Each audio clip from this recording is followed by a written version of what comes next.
Tonight, Michelle will be in conversation with our friend, Rosie Molinary, fellow middle school parent, writer, and activist. Among many,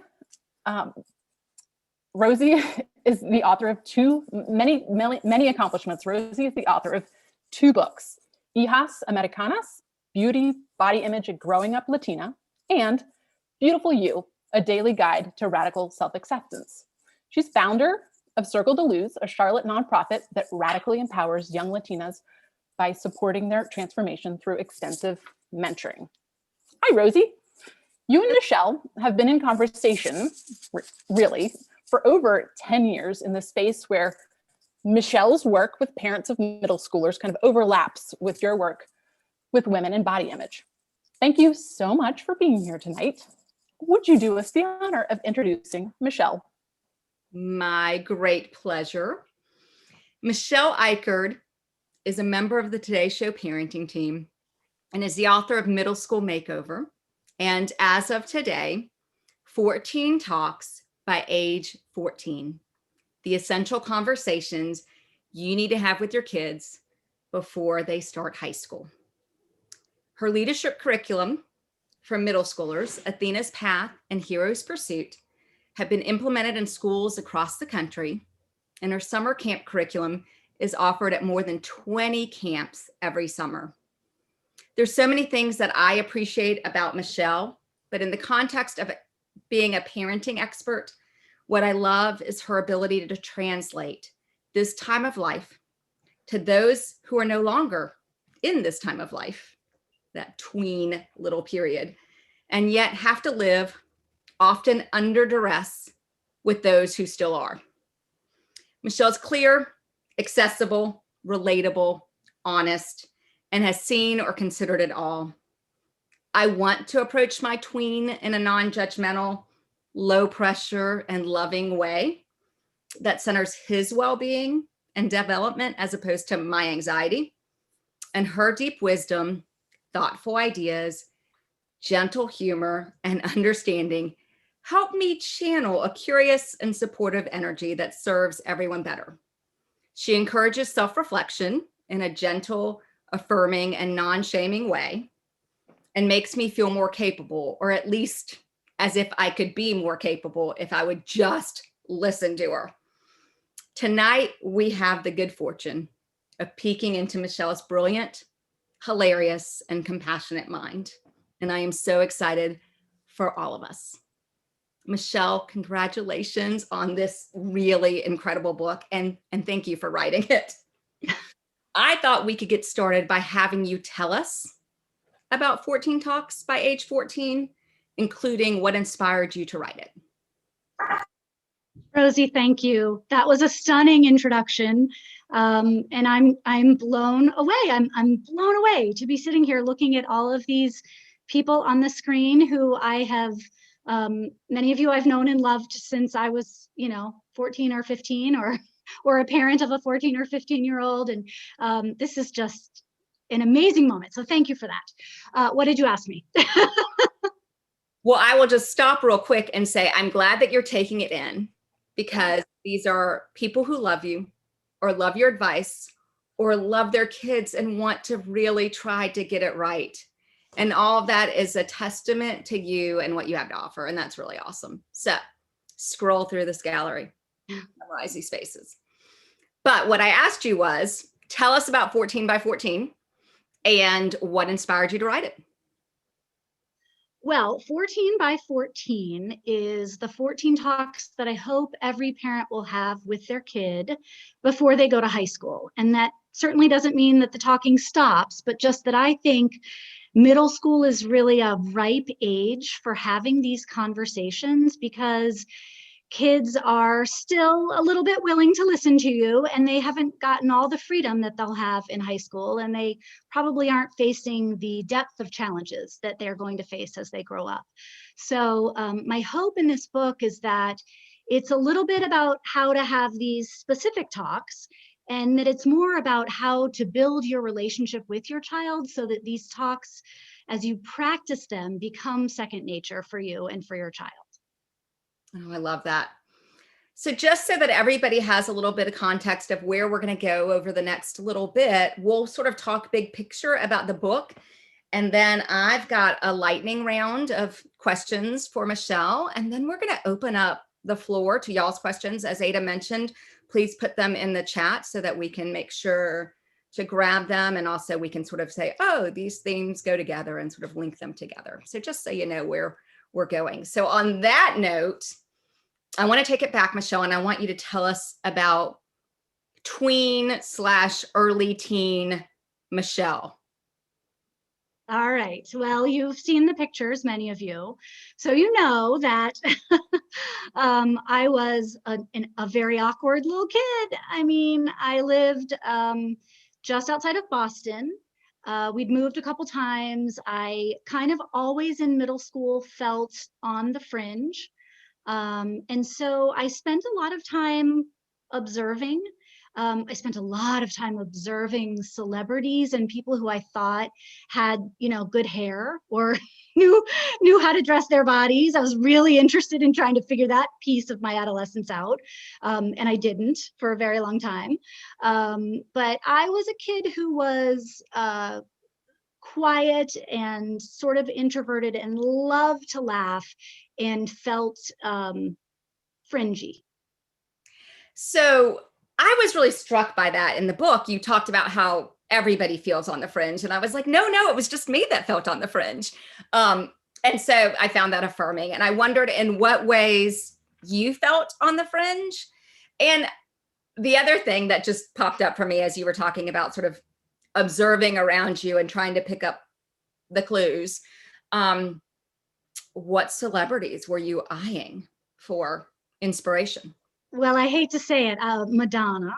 So that didn't work. I mean, just be very clear, that did not work, but I sure did try. And also Boy George also did not work.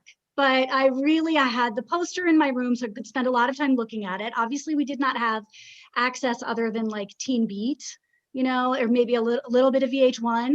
So I couldn't get as absorbed as I wanted to. So I was really relying on like old magazines and posters. And whenever the video would come on that I wanted to see. So that's what I was trying to emulate. Definitely was giving off, you know, slightly more either Golden Girls some days, Urkel other days vibes. Like I was just all over the board. What else did you ask me? I got straight into the teen beats. Oh, and how were you on the fringe? Oh, how was I on the fringe? Well, so one of the things that's interesting about my middle school development is that I went to a private school where I felt very much like an outsider. I felt like, you know, it was hard for us to afford. So I certainly couldn't buy the clothes that everyone else was wearing. I wasn't going on the vacations that other people were going on. And that sort of social financial fringe made me question if I was academically on the fringe too. And I don't think that I was in retrospect, but at the time I thought, well, I'm not like these kids in these ways that I can see. So probably I'm not like them in the ways that I can't see as well. And I think that's probably an assumption that a lot of kids make at that age. They look around and they say, am I normal or not? I'm looking at everybody to try to gauge whether I'm normal. And they're judging their sort of growth and development based on how everyone else is looking, and then making a lot of wrong assumptions about how they are inside. Oh, I'm so glad you said that. I think that that's a great takeaway for all of us, is if we can travel back in our mind to how we felt at 12 and 13 and 14 and just know that that's where, if we have a young person that age in our lives, that's what they're feeling, probably with some extra exclamation points to it. And I'm glad you said that. Yeah, I play with nostalgia a lot because I do want parents to get back into that feeling and really recognize that that's what their kids are going through. Yeah. So how did you come to be drawn to this work? I didn't intend to do this. I thought I was going to be a teacher. And then I thought, no, I'm going to work in business. And every job that I had that was not in the classroom, I found myself trying to turn it into a teaching position. So like, I think we need a training program for this, or I'm not sure people understand this concept. Can I write a manual? So I always was drawn to the idea of explaining concepts to people. And I was working for a really big consulting corporation, and they faced a huge scandal and 80,000 employees lost their jobs. I was one of them. I happened to have an almost 2-year-old and I was pregnant. I was 7 months pregnant when this happened. So I had to reinvent myself pretty quickly. And I thought, okay, well, I have this teaching background. I'm certified. I'll tutor, because I knew I couldn't get a job at that phase of my life. Who's going to hire me walking in 7 months pregnant? So I started tutoring, and I was tutoring kids who were in middle school, mostly because of word of mouth referrals. And my intention was to be an academic coach and to help them get organized and teach them how to study for tests. And as I got to know them and develop a relationship with them, they were sharing with me their stories about being in middle school. And they were my stories about being in middle school, and probably many of yours too. And it was that angst of, I don't know who to sit with in the cafeteria. I don't think my friends like me anymore. Or I don't have the right clothes and I don't know how to send a signal to people that I'm cool, and I'm trying really hard to do that. So that sucked me in. And I said, why don't I try to at least explain to these kids that, it gets better, and that there are some things they could do to start to reassure themselves, and that I could do to reassure them. So I dove into the research and I wrote curriculum, at first for girls and then for boys, and offered it as a summer camp. And then I had kids, I thought they would come once, and they came summer after summer. And then they asked if they could come back as interns. And then I had principals say, parents keep telling us about this summer camp. Can we teach it in the school? So then I reconstructed the curriculum for use in school. And then parents said to me, really helped our kid, but what do you have for us? And that's when I said, I'm going to write a book. So that's when I wrote my first book. And then that led into this one. That's great. So a quick follow-up question from our earlier conversation of trying to harken back to how we felt. And then I sort of mentioned how we felt as how our kids felt, but like with exclamation points, because what they're going through is so different than what we went through. And someone mentioned here in the chat that I think today's teens face a very different world than we did. And I don't know if we ever really were their age, due mostly to technology.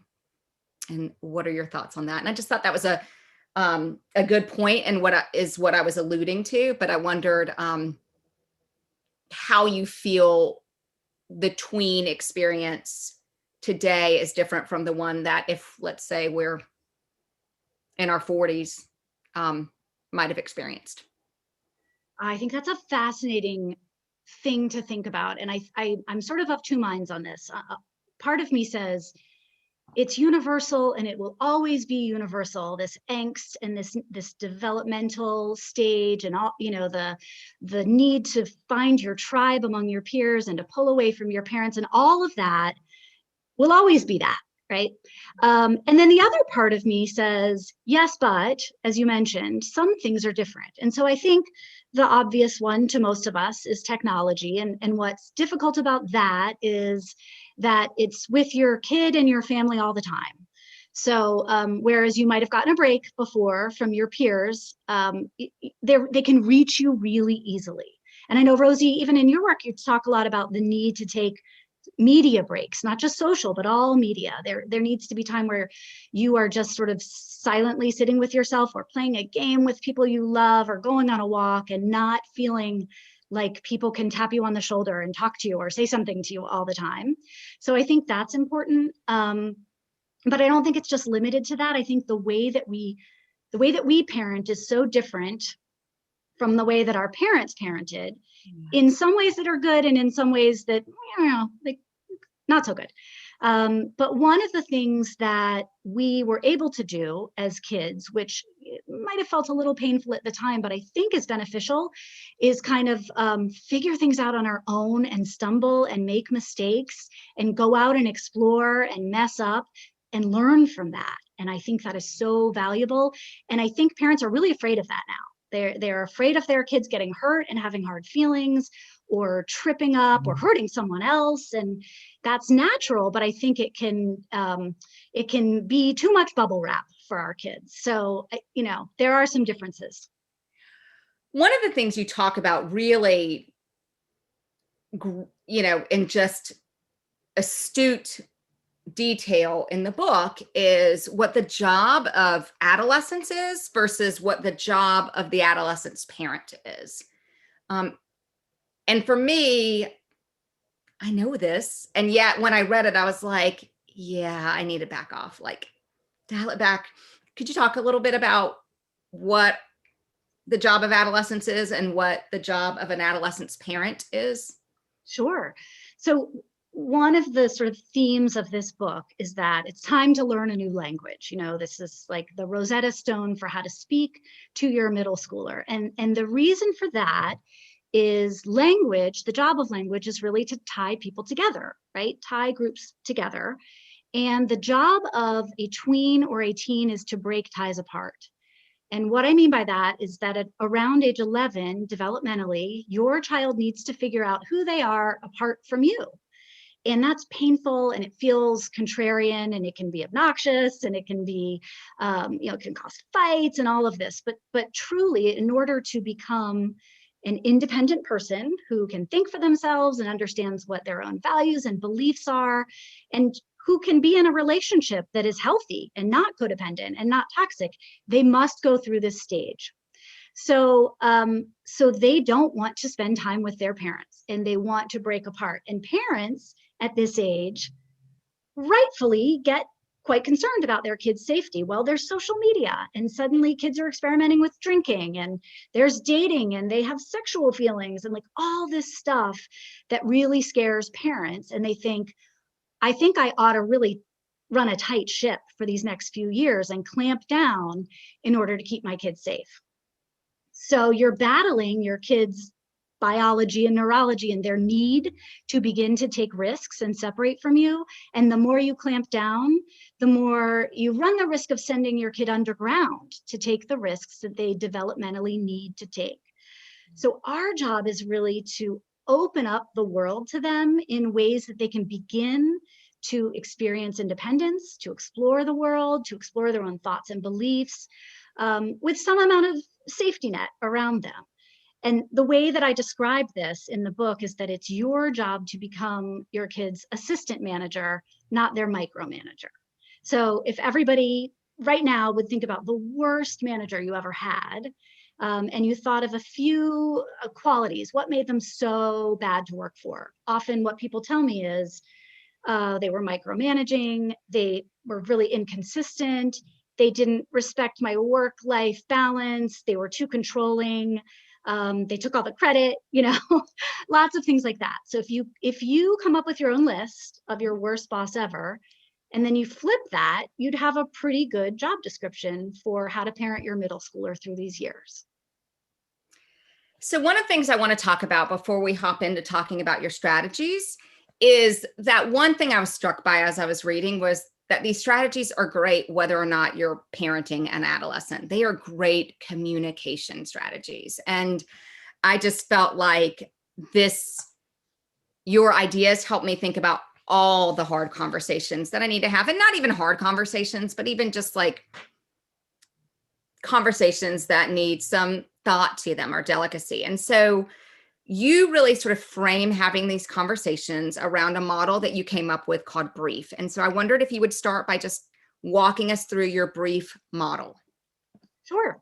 And I'm glad you said that, because I've had so many people come to me who've got advanced copies or, were aware of this, say like, I'm using this with my partner, or this is helpful at work. So I'm happy to sort of broaden the scope in that way.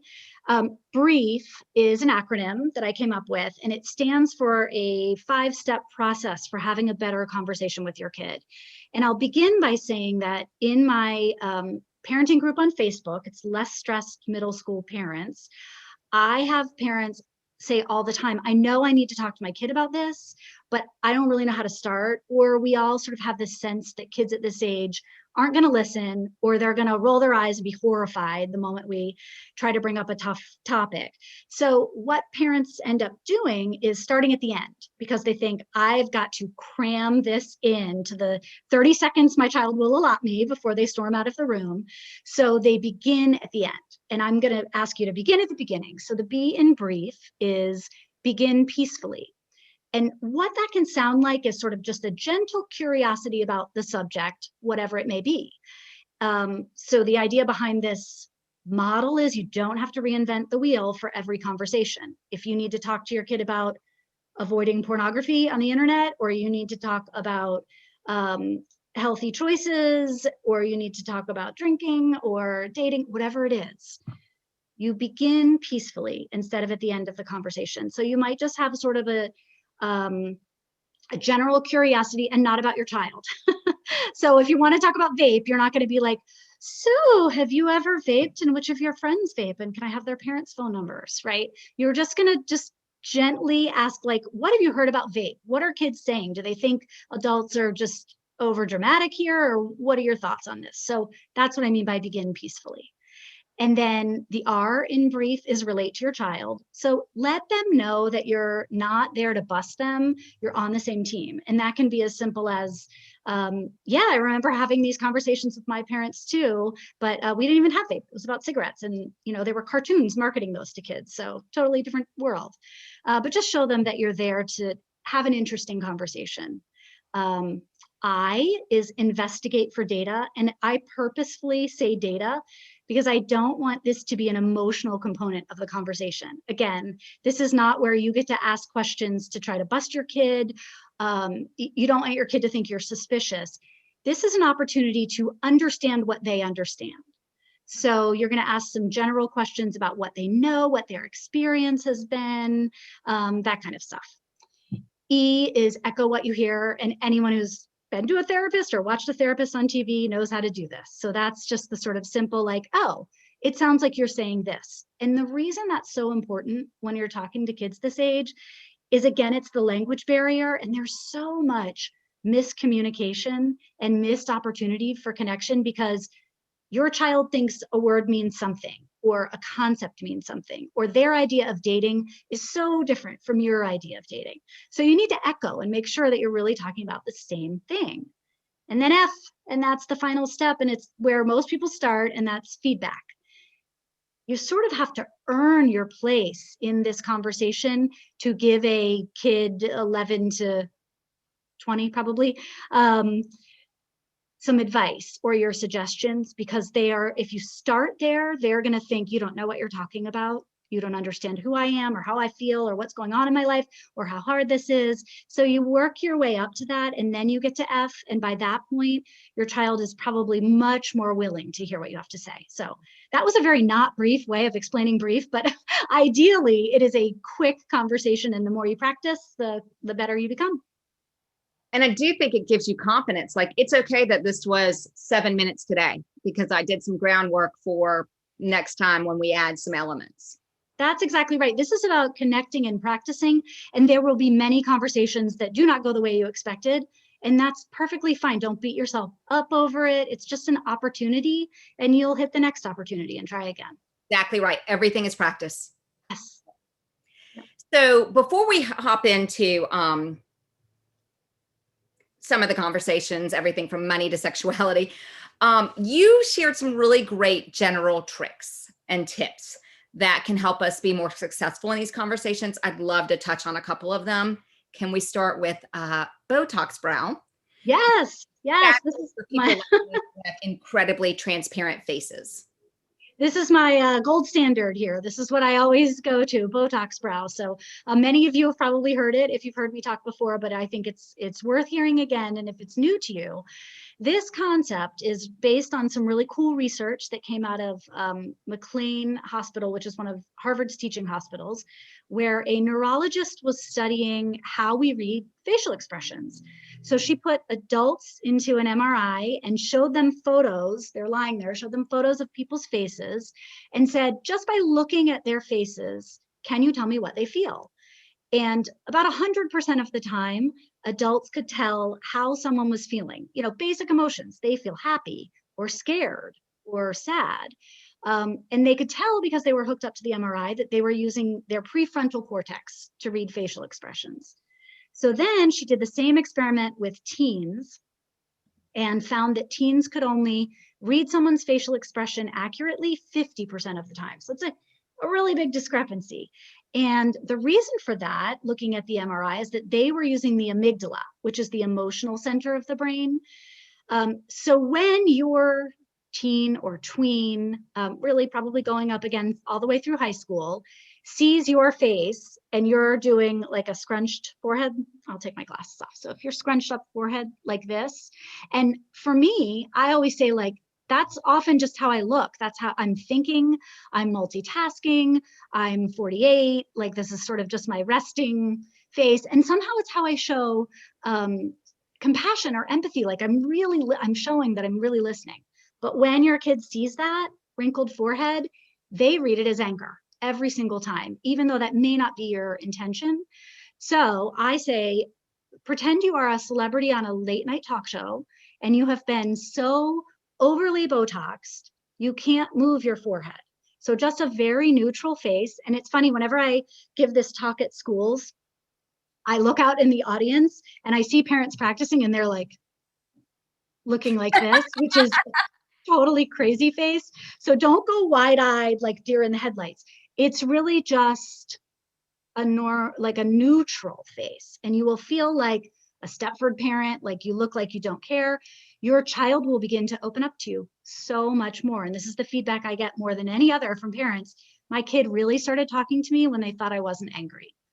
So that's my kind of best tip for having good conversations. And it has nothing to do with what you say.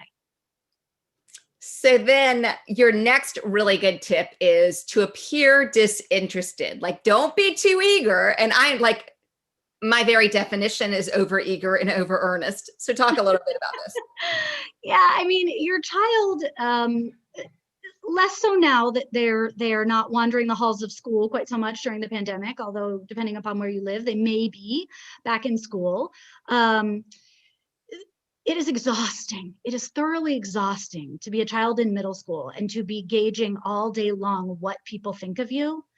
And so your kid comes home and you're like super interested in them. Of course you are. It's the end of your work day. It's the end of their day. And so you are just like, hey, I'm so excited to see you. How did that math test go? I know you studied really hard. Or what was it like with the girls today at school? Did you make a new friend? Your child is just like, I can't. But the minute you're a little bit too busy to talk, your child is interested. And that's because they know that they don't have to add the weight of your emotions to their experience. So it's kind of like the neutral face again, but it's just kind of a neutral attitude. When you were little and your kids were little and you would get on the phone, that's when your kid needed a snack every time. This is the equivalent of that, but it's the middle school version of that. So if your kid comes home and then instead of saying like, oh, I'm dying to hear about your day, you say, hey, I'm glad to see you, grab a snack. I'd love to hear about your day and your math work, but I've got to answer some emails. So maybe we can talk about it later. Most often your kid will be like, well, we can talk about it now, because they know that you don't have a lot invested in this. And that's a load off to them.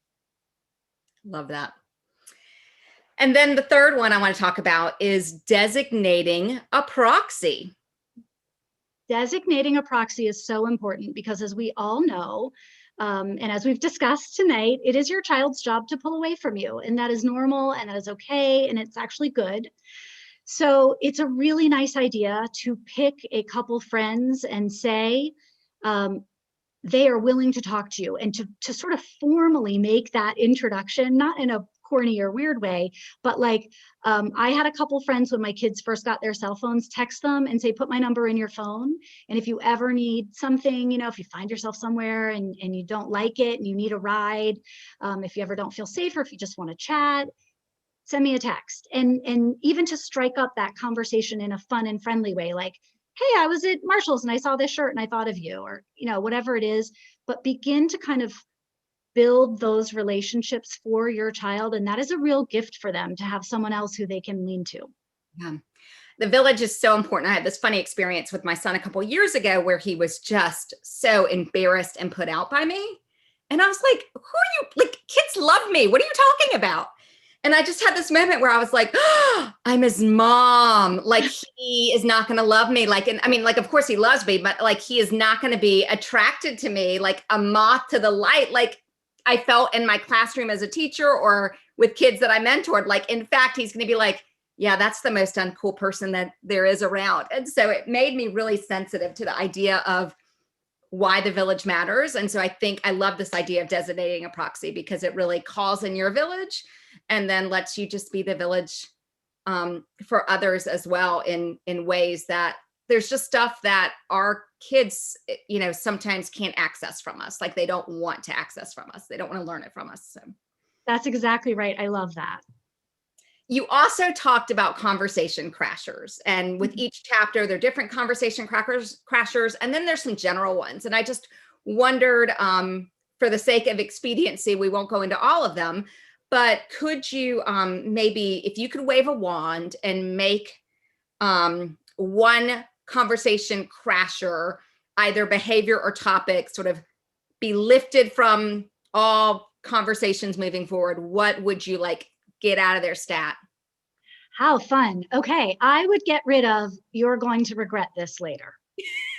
And I think that I get the intention behind it, and for sure, like they probably are going, whatever it is, they probably are going to regret it. But who wants to be told how they feel, much less how they might feel in the future, especially at a time when you're really trying to assert that your feelings are quite unique, right? No one has ever felt the way you feel, except maybe like Taylor Swift or whoever really gets it, whoever's lyrics like really ring true for you. Maybe they get it, but certainly not your parents. Your parents do not get it. You are busy separating and showing that you are quite different. So to the sort of nerviness from a kid's point of view of an adult saying, I know exactly how you're going to feel later and you're going to regret it. I can feel my inner 13-year-old digging my heels in and being like, oh, I'll prove you wrong. I will definitely not regret this, right? So you. yes. So that's the one I would magically just magic wand away. Excellent. So the 14 conversations range from independence, how to take care of yourself, sexuality, money. I'm curious, which of these conversations was hardest for you to have as a parent? And it may have been different with your different children, but just like conceptually, which topic was like just maybe sometimes you walked away and were like, not quite right. Didn't do that the way I wanted it to go. What's funny is that one of my kids is on here. Hi. And she's 20 now, so I don't know if her answer would be different, and I won't put her on the spot. But I think the hardest one is probably, well, I don't know if this is universally the hardest. Maybe I just assume that it is, but I think talking about, Ella said, well, I'm very curious now. Yeah, Ella, meanwhile, tell us in the chat which one you think she got a C on that, maybe even a D. Yeah, no, the hardest one I think as a parent is the pornography and sexuality. And I'm like, I think pretty open to talking about this stuff, and we watch a lot of MATV together and I'm okay with it, but it's, yeah, that's a toughie. Yeah, I understand. All right, what if our kid's older than 14 and we are just getting these gems right now? Have we missed our chance? That's part one. And then after that, I have a follow-up to that. Okay, you have not missed your chance. So one of the really great things about this age, and what I call the middle school construction project, because it really begins at the beginning of middle school, and that's this idea of building kind of building your way towards a more grown-up version of you. So you're building an adult body, an adult brain, and an adult identity. So I call it that, the middle school construction project, but it's going on really until nearly the mid-20s. So 14 is not the end all be all. I think it's really great to begin these conversations earlier if you're able, but if if your child is older than that, then as you said earlier, I think that brief model is useful for lots of different ages and lots of different scenarios. And since this is just practice, as we discussed, it's something that you can kind of play around with and see how it works. Another thing you can do is just say, use me as your scapegoat. Be like, I saw this Zoom last night and this woman was talking about such and such, and I'm going to give it a try. You can be a little bit transparent about, like, I think I might have, handled some things in a way that I would change. And I'm curious about it, and I'm going to try to do things a little bit differently. And we'll see how it goes. For a book like this, you need to talk broadly, but I wonder if you could talk for a moment about how to approach these great conversation topics and ways of supporting a young person in our lives with their specific needs if they're neurodivergent. Okay. So it's such a good question. So I will say that every child will converse differently, and maybe often not the way you prefer, and maybe not the way that you're used to, maybe not in your go-to manner. So for instance, you may have a child who is really not good at auditory processing. And you think, why do I keep having to have the same dang conversations with this kid over and over again? It's like they never listen, right?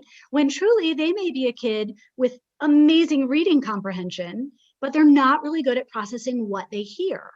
And I mean, the only way to find this stuff out is either to be super observant and note this, or testing, is another great clue into if you're feeling like there's some pretty big disconnects here with us, that may give you some clues to that. So if you can get some clues, either through observing or through testing, then you may have to switch things around. And it may be that your conversations happen over text. And that worked great for me with one of my kids. Or it may be that your conversations are faster than you ever expected because their attention span is really short.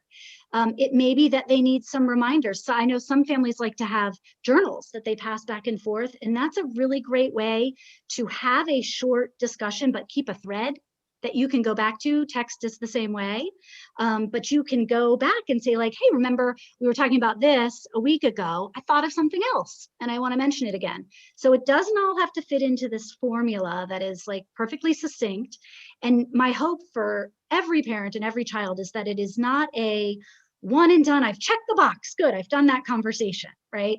So please don't make a list of 14 topics and put a box next to it that you can check when you're done. I'd much rather see you just touch lightly on one and then lightly on another and sort of dance all over these for a long time. And I think that will make your child much more comfortable. Oh, I love that. And I love this idea. I think that's important for all of us to remember that conversations don't have to be conversations. Like they can be in writing, they can be a text, like there is a whole, as you say about the middle school experience, there's a whole buffet of options and you use them all. That's right. Good callback, Rosie. How do you think the pandemic has impacted young people's development and well-being? And in light of that, what advice do you have for us in terms of sort of helping them now and sort of processing this past year? As you can imagine, I get asked this question a lot right now. Parents are quite concerned and understandably concerned that this completely bizarre, unusual, awful period in our lives is going to do some irreparable damage. And the fact is that we don't know, right? We have no way of knowing. We are much too close to it. So I can only kind of guess and go on my instincts and what I've observed and what I feel. And I will preface this by saying that I am an optimist. So my sense here is that even though it's been really tough, and I want to say particularly tough for kids where home does not feel comfortable or safe. So like that is in and of itself its own really tricky situation. Where that is not the case, and it's normal kind of pandemic isolation, my feeling here is that for some kids, it can be quite a nice thing for them. And I've had parents say to me, like, this has been wonderful. My child has really come into themselves. They are doing things, exploring hobbies, really spending time getting to know themselves and us as a family. We are connecting in ways that are new and fun and interesting. So that can be really terrific. Even for kids who are terminally bored and bombing out of school because they hate online school and all of this, I'm still an optimist. I still feel like these years are hard no matter what. So now they're hard in more complicated ways, but we all come out of this, right? We all come out of adolescence pretty okay.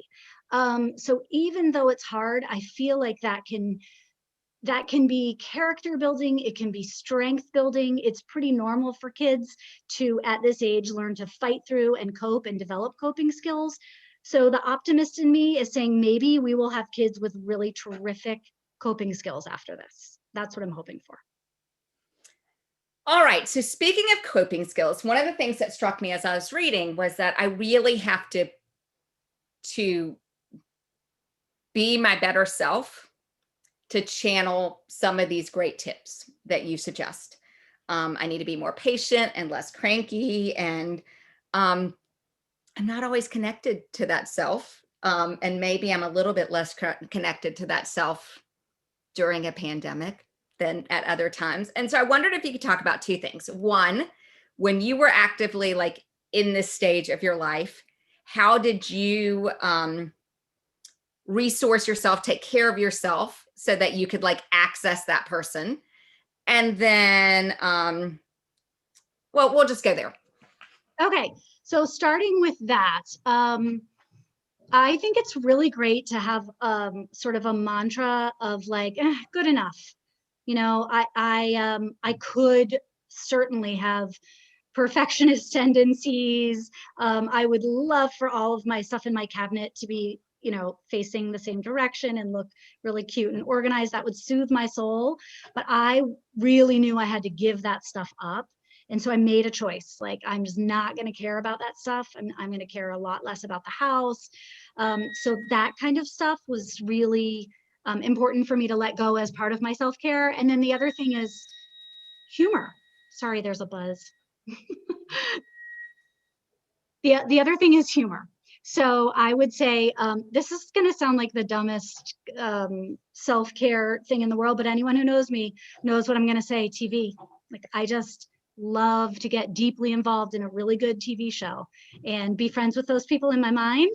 And that's comforting and fun and entertaining for me. So that was a big one for me. Yeah. Awesome. Thank you for that. All right. I have a couple questions about other adults, and then we'll go to our lightning round. Okay. How should we navigate a partner or a close family member who's like, you know, sort of regularly in our child's life, who has a different approach? Like, they are not going to go brief model with our child. They're going to go like dictatorial, like, I am the boss of you, you better respect me. Like, how energy, like, if that energy is so different, how can we navigate that if we want our child to sort of have this different approach as part of their development and what supports them in their development? I think the best thing you can do in a circumstance like that, and I feel like, by the way, that's like every family. So I don't think that's unique to anyone. I think that is constant in our lives. And I think the best thing that you can do is talk about it and say, all right, we have some different approaches. Here's mine. You know, you can sort of advocate for or explain why you do things the way you do them. You can certainly explain to your partner or your in-laws or whoever it is, this is kind of our approach, but you can't make anyone do anything or be any certain way. So you've got to just kind of give up on trying that. And really, I heard such a nice thing from Dr. John Duffy, who is another great parenting author, and he blurbed the book. And we were on a program recently, and he said, you really don't want both parents thinking the same thing and explaining messages in exactly the same way, because one of them is redundant. In that case, it's a real, inefficiency, and your child's life is richer for having lots of different people in it with lots of different opinions and experiences and approaches. So I would not get too hung up on that. Okay. So then my second question is, what if there is another adult, let's say it's the parent of a child's friend, that has conversations with our kid about topics we may not agree on. Do we say something to those adults? How do we navigate that with our child? So it may be a difference in viewpoint about faith or sexuality. How do we, what's your advice for navigating that either with our child or with the other adult? It's a tricky one.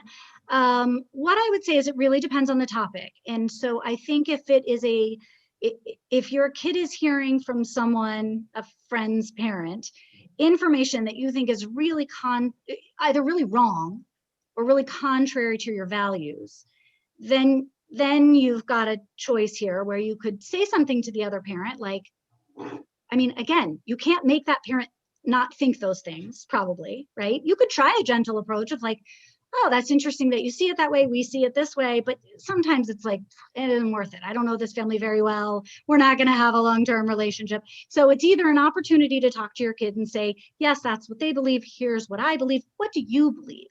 And engage your child in exploring these thoughts themselves. And that's a huge part of these conversations. These aren't opportunities for you to just prescribe what is right and correct to your child. It's an opportunity for you to explore what they think, how they think, what they feel. So I would use those as sort of jumping off points for having really rich conversations with your kid about how other people see things and explore what your kid feels about that. Now, if you have someone telling your child something harmful or hurtful, you're not a good person because of your sexual identity or, something like that, then I think I would want to step in and say, don't say those things to my child, because that's really harmful to their identity. But if it's like, we believe differently about X, Y, or Z, I would explore that with your child. Okay, that's great advice. Tell us about your writing process for this book.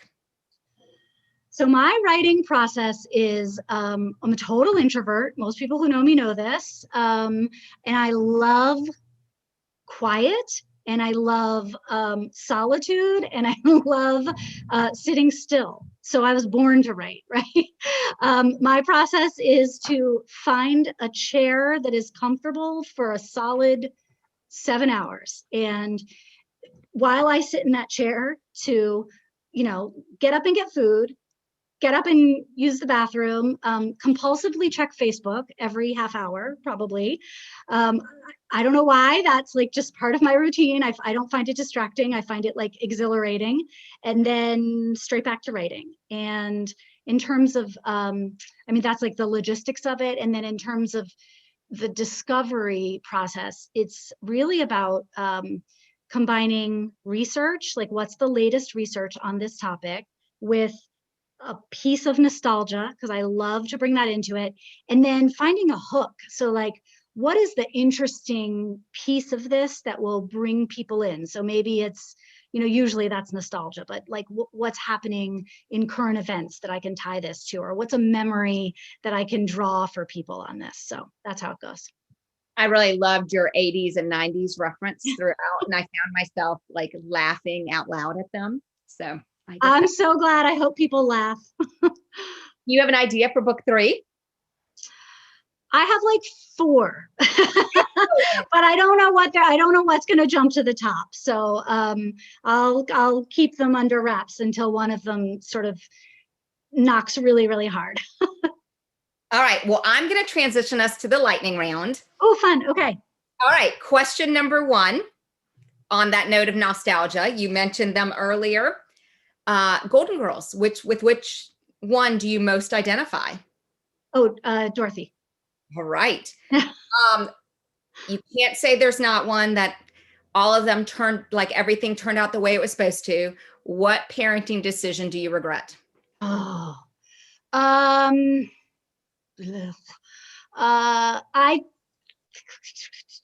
I made a deal with my kids with regard to college, and it was a financial arrangement, and I think it backfired a little bit on me. All right. First job. I sold shoes at Papagallo in Boston. Worst job. I cleaned bathrooms at an elementary school here in Davidson, North Carolina, as part of the after school program, and paid $10 extra if you clean the bathroom. I was an after school teacher, and I was like, yes, I need the money. That was not fun. Like those of us from Davidson know that school. Yes. If there was one piece of advice that you would give a new parent, what would it be? Like for a parent of a baby, what would I say about parenting a baby? Yeah. I would say read 2 books. I would say Healthy Sleep Habits, like so important, protect sleep. And then I would say food, read Child of Mine on nutrition, because I think people think feeding is intuitive, and it is not. Okay. First concert? Pink Floyd. Hi, Jenna. Last concert? Ooh, I don't know. Travis, what was our last concert? Zach Brown? Zach Brown, maybe? No, Paul Simon, maybe. This is a question still like ripped from the pages of your book. When people think of you, what 3 things do you hope come to mind? Oh, that's something that Michelle encourages you to pose to your child before they start on their tech world and the messaging they might send out in social media. Well, I'm caught off guard. I haven't done this for myself. So I will say, I hope they think that I am supportive and funny and encouraging is like supportive. So supportive, funny, and reliable. What's a book you want everyone to read? The Nickel Boys. You mentioned this earlier. I was like, she just stole, how'd she know this question was coming? If you could be friends with someone from a TV show, who would it be? Oh, right now I do want to say RuPaul because I am obsessed with RuPaul's Drag Race. But yeah, I'll stick with RuPaul. All right.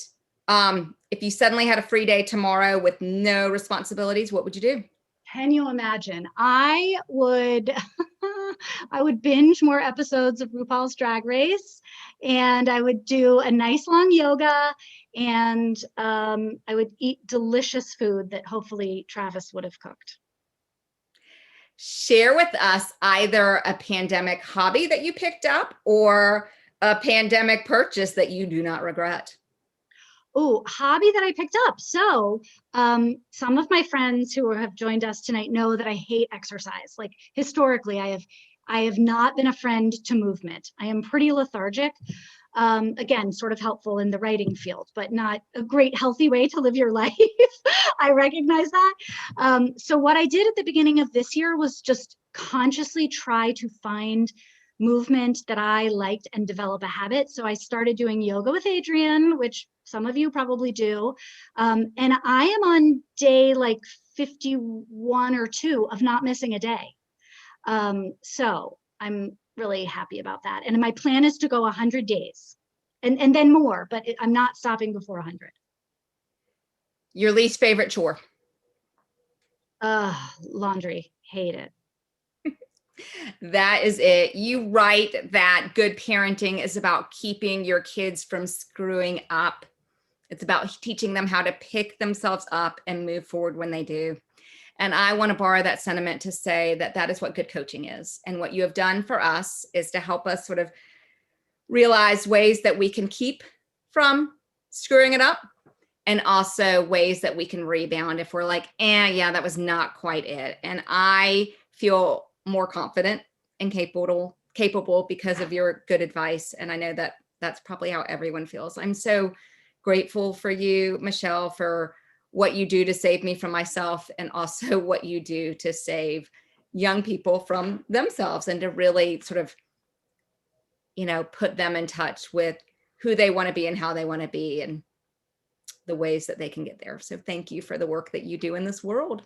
Rosie, thank you. I adore you. This was so fun. And I've told you this before, but I love the way your brain works. So thank you for reading the book and summarizing it so well and asking such great questions. I feel the same way about your brain. I'm so lucky to know you, and so lucky to get to learn from you.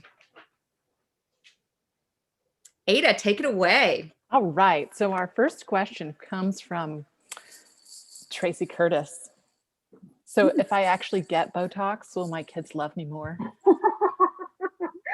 I really should be sponsored by a pharmaceutical company of some sort, or a dermatologist's office.